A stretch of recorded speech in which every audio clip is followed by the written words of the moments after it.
Germany சென்றடைந்த முதலமைச்சர் மு.க.ஸ்டாலினுக்கு உற்சாக வரவேற்பு அளிக்கப்பட்டிருக்கிறது. ஜெர்மனியில் வசிக்கும் தமிழர்கள் வரவேற்பளித்த புகைப்படங்கள் வெளியாகியிருக்கிறது. தமிழ்நாட்டிற்கு தொழில் முதலீடுகளை ஈர்ப்பதற்காக முதலமைச்சர் ஜெர்மனி பயணம் மேற்கொண்டிருக்கிறார். இந்த நிலையில் அங்கு அவருக்கு உற்சாகமாக வரவேற்பு அளிக்கப்பட்டிருக்கிறது. தமிழ்நாட்டிற்கு முதலீடுகளை ஈர்க்கவும் அயலக தமிழர்களை சந்திக்கவும் ஜெர்மனி மற்றும் இங்கிலாந்து ஆகிய நாடுகளுக்கு முதலமைச்சர் பயணம் மேற்கொண்டிருக்கிறார். இதுகுறித்த விவரங்களோடு இணைகிறார் எமது செய்தியாளர் பாரிகார்த்திக் விவரங்களை வழங்கலாம். வணக்கம். தமிழ்நாடு முதலமைச்சர் திரு மு.க.ஸ்டாலின் அவர்கள் தற்போது ஜெர்மனி சென்றிருக்கிறார். நேற்று தமிழ்நாட்டிற்கு தொழில் முனைவரை அதிகப்படுத்தவும் பரவலாக்கப்பட்ட வளர்ச்சி என்ற அடிப்படையில் தமிழகத்திற்கு அனைத்து இடங்களிலும் தொழிற்சாலைகளை அதிகப்படுத்தவும் தமிழக இளைஞர்களை வேலைவாய்ப்பை உறுதி செய்யும் பொருட்டு ஏற்கனவே தமிழ்நாடு முதலமைச்சர் திரு மு.க.ஸ்டாலின் அவர்கள் ஐக்கிய அரபு நாடுகள், ஜப்பான், சிங்கப்பூர், ஸ்பெயின் மற்றும் அமெரிக்கா ஆகிய நாடுகளுக்கு பயணம் செய்த நிலையில் தற்போது ஜெர்மன் சென்றிருக்கிறார். தொடர்ச்சியாக அவர் லண்டனும் சென்றிருக்கிறார்.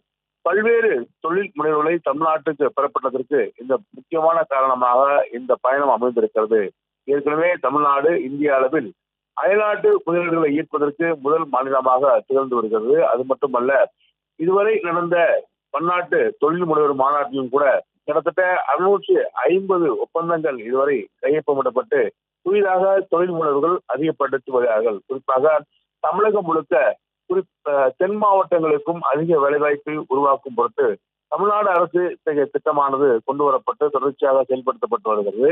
இதன் மூலம் இந்த வருடம் மட்டும் கூடுதலாக தமிழக இளைஞர்கள் வேலைவாய்ப்பை உறுதி செய்திருக்கிறார்கள்.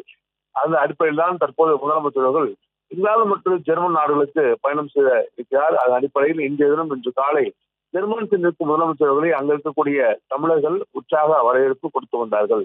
ஒவ்வொரு நாடுகளில் இருக்கும் தமிழர்கள் தமிழ்நாடு முதலமைச்சர்களை தொடர்ச்சியாக வரவேற்று வருகிறார்கள்.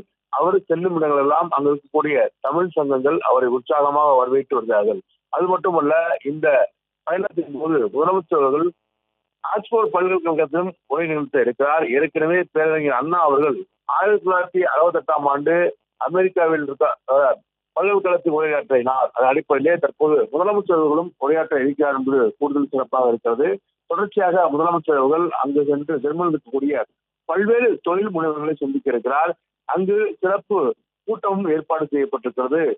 தொழில்துறை சார்பில் ஏற்பாடு செய்யப்பட்டிருக்கிற அந்த கூட்டத்தில் அங்கு இருக்கக்கூடிய புலம்பெயர் தமிழர்களை, குறிப்பாக தமிழ்நாட்டைச் சேர்ந்த புலம்பெயர் தமிழர்களையும் தமிழ்நாட்டுக்கு முதலீடு செய்யும்படி தொடர்ச்சியாக முதலமைச்சர்கள் அவரிடம் கோரிக்கை வைக்க இருக்கிறார். மேலும் அங்கு இருக்கக்கூடிய தொழில் முனைவர்களையும் தமிழ்நாட்டுக்கு முதலீடு செய்யும்படி அழைப்பிடப்பட்டிருக்கிறார். ஏற்கனவே தமிழ்நாடு தொழில் முனைவுக்கான சிறந்த கட்டமைப்புக்காக உருவாக்கப்பட்டிருக்கிறது. அதன் அடிப்படையிலே முதலமைச்சர்கள் விவரங்களுக்கு நன்றி பாரிகார்த்திக்.